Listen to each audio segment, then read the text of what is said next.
Di awal kan saya sudah menyampaikan sedulur-sedulur, kalau tanahnya milik Bumdes apa milik desa? Desa. Kalau milik desa ya sudah, kalau bangunan udah serahkan ke desa, sampai nggak usah terima duit 100 juta, serahkan ke desa suruh bangun. Sampai nggak ada neraca di situ, tapi sampai dapat bangunan. Tapi kan judulnya penyertaan modal. Nah, inilah namanya penyertaan modal. Itu kalau sampai menjadi aset di sini, ini kan jadikan bangunan di sini, tapi tanahnya milik desa. Yang dilarang yang bangun adalah desa. Kalau sampai bicaranya yang bangun saya, itu lebih mending. Loh, kalau kayak gitu ngapain kalau kemudian kalau diperiksa, ini jadi temuan. Temuannya apa? Uang itu tidak pada porsinya. Penyertaan modal tidak untuk membangun, tapi untuk modal. Itu sampai modalnya apa? Ya kan? Meskipun dalam bentuk bank. Nah, akhirnya lebih baik dikembalikan ke posnya desa, sehingga desa bisa mempertanggungjawabkan. Kalau kayak gini kan desa bisa membangun, duitnya laporannya cukup penyertaan modal. Selesai. Tuku watune ning ngendi, regane pira. Nah, ini makanya itu. Kembalikan kepada porsinya. Ya, lebih baik desa lah yang membangun dan penyertaan modal. Sampai butuhnya yang untuk operasional berapa? Sudah, saya butuhnya 10 juta untuk begini. Bangunan silakan desa. Selesai.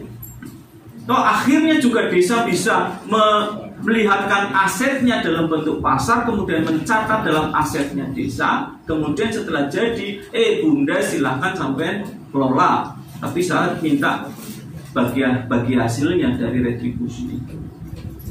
Begitu Mas Johan? Ya. Oke ya?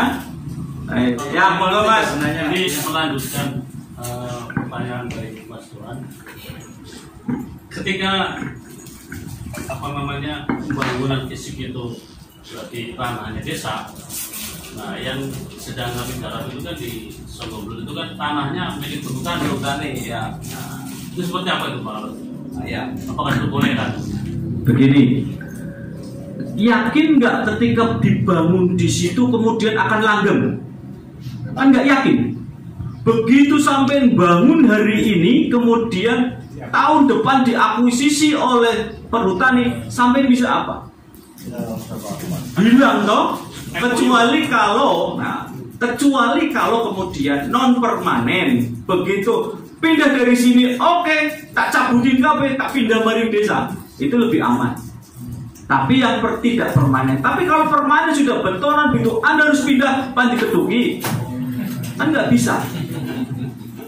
Nah itu, jadi konsepsinya di situ. Sehingga hal-hal yang terkait dengan aset, terkait dengan tanah bangunan yang melekat, kalau bukan menjadi asetnya, jangan dibangun. Karena kita tidak tahu.